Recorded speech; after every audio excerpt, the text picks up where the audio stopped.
Hello guys, how are you? My name is Pavan and मेरे YouTube channel पर आपका स्वागत है। तो फ्रेंड्स, हम अपनी पेरेंटिंग लिस्ट इस वीडियो में भी चालू रखेंगे। अभी तक हमने सीखा कि सिंपल पाइथन से डेटा हैंडलिंग और टाइप हैंडलिंग में किस तरह की प्रॉब्लम्स आती हैं और उसको पेरेंटिंग कैसे इजीली रिजॉल्व करता है। तो लास्ट वीडियो में हमने दो फंक्शंस पढ़े थे। पहला है फील्ड और दूसरा है ऑप्शनल। पहला है फील्ड और दूसरा है आपका एनोटेटेड। तो इसमें देखा था कि कैसे फील्ड फंक्शन की मदद से जो एक पेरेंटिक का फंक्शन है, हम कैसे जो है अपना जो है फील्ड डिफाइन कर सकते हैं, डेटा की रेंज डिफाइन कर सकते हैं, चाहे वो स्ट्रिंग टाइप हो या फिर जो है इंटीजर टाइप हो या फिर फ्लोट टाइप हो। तो ये सब हमने लास्ट वीडियो में करके देखा था फील्ड फंक्शन की मदद से। और साथ में हमने एक बहुत ही अच्छा पाइथन का एक फंक्शन देखा था एनोटेटेड, जो हमें न सिर्फ हेल्प करता है इन सारे चीज़ों को एक जगह बाउंड करने में, रैप करने में। लाइक जो भी हम फील्ड डिफाइन कर रहे हैं वो उसका डेटा टाइप क्या है और उसका जो है कैरेक्टर लेंथ या उसकी डेटा रेंज क्या है। और इसके अलावा हम इसका मेटा डेटा भी हम डिफाइन कर सकते हैं, ताकि जब यूज़र इसमें इनपुट दे, नेम फील्ड में इनपुट दे, तो वो समझ जाए कि मुझे क्या इनपुट करना है, कि मेरे को नाम इनपुट करना है और किस तरह से इनपुट करना है। वो सारी उसको डिटेल उसको मिल जाएगी। और ये चीज़ हम फास्ट एपीआई में बड़ी हेल्पफुल होती है, या किसी भी फॉर्म को फिल करने में। जब यूज़र बिल्कुल ब्लैंक होता है और हम उसे एक नेविगेशन या हेल्प देते हैं कि किस तरह से इसको फील्ड को भरना है। तो इसके लिए हमने ये एनोटेटेड फंक्शन लास्ट टाइम देखा था। और आज हम एक बहुत ही अच्छा फंक्शन, बहुत ही प्यारा फंक्शन पाइडेंटिक का हम कवर करने वाले हैं, जिसका नाम है फील्ड वैलिडेटर। तो फील्ड वैलिडेटर में क्या है कि हम क्या पढ़ेंगे आज, कि हम क्या करते हैं। अभी मैंने ये सारी चीज़ें बहुत ही सिंपल इनपुट रख ली है ताकि कोड कॉम्प्लेक्स ना हो। सिंपल इसमें चीज़ों को मैंने खाली इसका डेटा टाइप डिफाइन किया हुआ है, लाइक स्ट्रिंग है या फिर ईमेल स्ट्रिंग है, इंटीजर है। और बाकी सारी चीज़ें फ़िलहाल मैंने हटा दी हैं, क्योंकि इस फील्ड वैलिडेटर को सीखने में हमें इन चीज़ों की ज़रूरत नहीं पड़ेगी। तो फील्ड वैलिडेटर में क्या करते हैं हम, जैसे मेरा एक हेल्थ केयर सेंटर है और उसमें मैं कुछ पर्टिकुलर किसी बैंक के एम्प्लॉयज़ को कुछ डिस्काउंट देना चाहता हूँ, या इस तरह से हम कोई और फैसिलिटी देना चाहता हूँ। तो मैं यूज़र से कहूँगा कि भई आपका अगर ईमेल आपकी कंपनी से या किसी बैंक से जुड़ा हुआ है, तो हमें प्रोवाइड करो और हम आपको अपनी डिस्काउंट फैसिलिटी या जो भी फैसिलिटी है, वो प्रोवाइड करेंगे। तो ज़ाहिर-सी बात है, उसका जो भी ईमेल होगा उसमें, लाइक जैसे अगर एसबीआई का उसका एम्प्लॉयी है वो, तो उसका डोमेन नेम sbi.com होगा, या एक्सिस बैंक का एम्प्लॉयी है तो एक्सिस डॉट कॉम होगा। तो इस तरह से डोमेन नेम उसका जो है पर्टिकुलर ऑर्गेनाइजेशन से रिलेटेड होगा। सिंपल लाइक gmail.com इस तरह से या redmail.com ये नहीं होगा। तो बस हमें यहाँ पे इस फ़ील्ड को, इस ईमेल फ़ील्ड को हम वैलिडेट करेंगे। अगर उसका पर्टिकुलर ईमेल फ़ील्ड अ, उस ऑर्गेनाइजेशन से मिला हुआ है, तो वो हम वैलिडेट कर देंगे। अगर वो सिंपल कोई और अदर पर्सनल ईमेल देता है, तो हम उसको जो है इन्फॉर्मेशन को इनकरेक्ट बता देंगे और उसको फ़ीड नहीं करेंगे। तो कैसे करते हैं इसको पहले हम देखेंगे। हम पहले ईमेल फ़ील्ड ही उठाते हैं। तो हम क्या करते हैं, यहाँ पे हमने पहले पाइडेंटिक में फ़ील्ड वैलिडेटर को इम्पोर्ट कर लिया। और उसके बाद यहाँ पे हम क्या करते हैं, सारा हमने डेटा जैसे यहाँ पे डिफ़ाइन किया हुआ है। उसके बाद हम यहाँ पे फ़ील्ड वैलिडेटर करके जो है इस फ़ंक्शन को यूज़ करते हैं और इसके साथ एट द रेट एक आगे लगा देते हैं। इसको लगाने से ही डेकोरेटर बन जाता है। हमने पाइथन में सीखा होगा, या फिर हम आगे जब पाइथन की प्लेलिस्ट हम बनाएँगे, तो उसमें ये सब चीज़ें हमें सीखने को मिलेंगी। तो अभी के लिए इतना ही है कि फ़ील्ड वैलिडेटर से हम क्या करते हैं कि एक इसके आगे एट द रेट जोड़ देते हैं। इससे ये हमारा डेकोरेटर बन जाता है, राइट? तो हम पहले क्या करेंगे कि फ़ील्ड वैलिडेटर जो हमारा फंक्शन हमने इंपोर्ट किया था, उसको यहाँ पे हम एक वैलिडेटर डेकोरेटर बना देंगे। और उसके अंदर जिस भी फ़ील्ड पे हमें जो है ऑपरेशन लगाना है, जैसे ईमेल पे हमें लगाना है, तो उस ईमेल को हम यहाँ पे पास कर देंगे।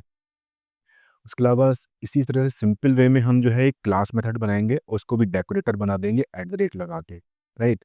ये दोनों चीज़ें जो है आप ये जान लीजिए कि ये लिखनी है हमको, ये कंपलसरी है यहाँ पे। इसको आप याद कर लीजिए, ये जैसे मर्जी करिए। अगर हमें फील्ड वैलिडेटर को यूज करना है किसी पर्टिकुलर फील्ड पे कोई कंडीशन लगाने के लिए, तो हमें इस तरह से लिखना ही पड़ेगा कि field at the rate of field validator, उसमें पर्टिकुलर फील्ड जिस पे हम काम करना चाहते हैं, दूसरा at the rate of class method. ये लिखना ही है, बाय डिफ़ॉल्ट मैंडेटरी है। उसके बाद हम इस ईमेल फील्ड पे हम जो है ऑपरेशन लगाना चाहते हैं, तो हम एक फंक्शन बनाएंगे ईमेल वैलिडेटर करके, और उसको जो है यहाँ पे हम क्लास देंगे, और यहाँ पे ईमेल की यहाँ पे उसको वैल्यू मिलेगी, राइट। अब क्या करेंगे कि हम एक वैलिड डोमेन रेंज उसको देंगे कि हमारे पास कौन से ऑर्गेनाइजेशन से या किसी बैंक से हमारा टाई अप है, तो उसका डोमेन नेम क्या है। फिलहाल मैंने यहाँ पे sbi.com और x.com दिया हुआ है।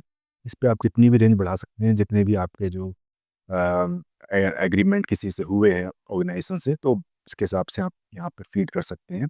ये वैलिड डोमेन है, और इस वैलिड डोमेन के अलावा कुछ और डोमेन यूज़र देता है तो हम उसको इनवैलिड कर देंगे। अ, तो ये है। और उसके बाद हम क्या करेंगे कि यहाँ पे जो भी हमारी ईमेल की वैल्यू आएगी, उस वैल्यू को हम स्प्लिट करेंगे किस बेस पे, इस पर्टिकुलर एट द रेट जो होता है ना, abc@gmail.com, एट द रेट के बेस पे हम इसको स्प्लिट करेंगे। और -1 का मतलब ये है कि लास्ट वाला उसका डोमेन नेम यहाँ पे पिक कर लेंगे हम उसको, राइट। तो इस तरह से हमें क्या मिल जाएगा, यहाँ पे डोमेन नेम मिल जाएगा। जो भी यूज़र देगा तो हम उसको जो है एक वैल्यू डॉट स्प्लिट करके हम ये डोमेन नेम उसका कलेक्ट कर लेंगे। जैसे gmail.com यहाँ पे कलेक्ट होगा, और फिर क्या करेंगे, इफ़ डोमेन नेम, और जो यूज़र ने डोमेन नेम दिया है not in valid domain name, इस वैलिड डोमेन नेम में नहीं है। जैसे gmail.com दिया है, वो ज़ाहिर सी बात है इस वैलिड डोमेन नेम में नहीं होगा। तो हम क्या करेंगे, raise value error not a valid domain, right. तो इस तरह से हम उसको इनवैलिड कर देंगे, और वापस में जो है हम वैल्यू जो है, जो भी वैल्यू है वो यहाँ पे हमें मिली है जो भी यूज़र ने दी है, हम उसको रिटर्न कर देंगे, राइट। तो ये है कि हम इसको चला के देखते हैं कोड को। तो पहले मैं एक इसका टर्मिनल खोलता हूँ। तो ये टर्मिनल है यहाँ पे ये।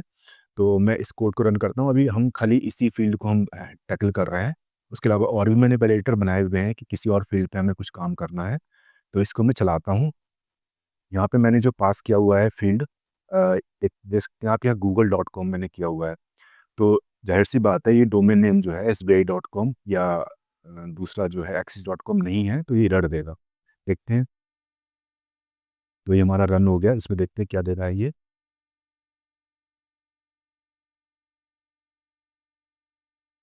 तो इसने जो है हमें एरर दे दिया है। इसने ईमेल में कहा है कि value error not a valid domain name, right.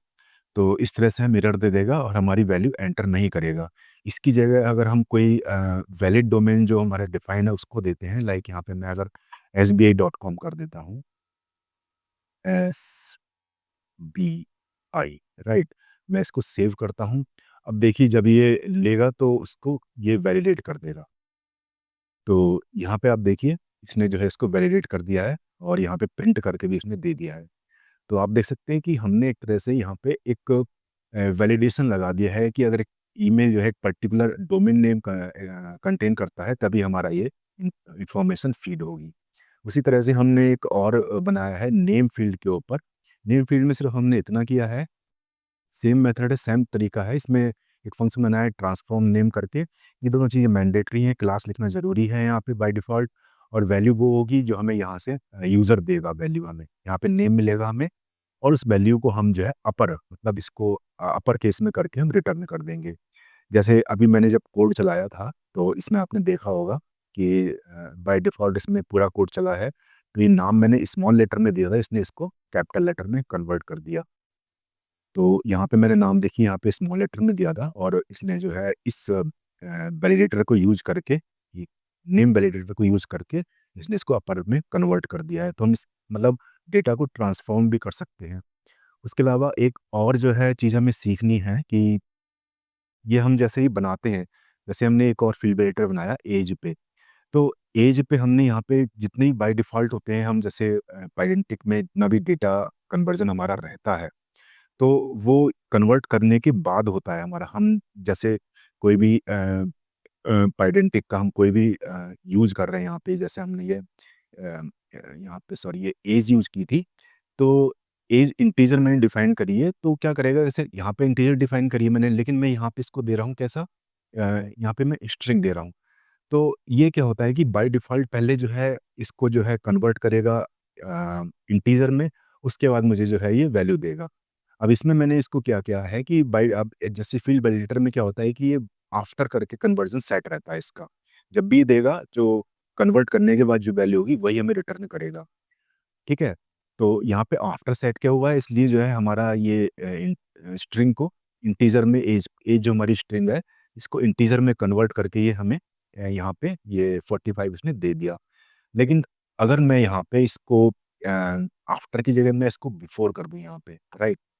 तो देखते क्या होता है बिफोर करने के बाद कि डेटा वैलिडेशन से पहले, डेटा टाइप वैलिडेशन से पहले की चीज़ें इसे देनी है, तब क्या करता है ये? अब मैंने इसको कर दिया बिफोर। अब क्या होगा कि जो भी मेरे पास यहाँ पे एज कलेक्ट होगी वो एज़ इट इज़ यहाँ वैल्यू में मेरी आ जाएगी। मैंने स्ट्रिंग में दी हुई है, तो वो स्ट्रिंग में यहाँ पे आ जाएगी, और फिर देखते हैं अब स्ट्रिंग में कैसे इसको 0 से 70 में डिफाइन किया हुआ कैसे क्या इसको रिस्पॉन्स करता है। मैंने कोड को रन कर दिया। अब आप देखिए कि यहाँ पे ये इसने एक छोटी सी चीज़ कही है कि ये कंपैरिजन ऑपरेटर मैंने लगाया था कि लेस देन और equal to not supported between instance of integer और स्ट्रिंग, क्योंकि मेरा जो बिफोर वाला था वो स्ट्रिंग था, ये 45 स्ट्रिंग था, और मैंने यहाँ पे इस वैल्यू को, स्ट्रिंग वैल्यू को कंपेयर किया है इंटीजर वैल्यू से।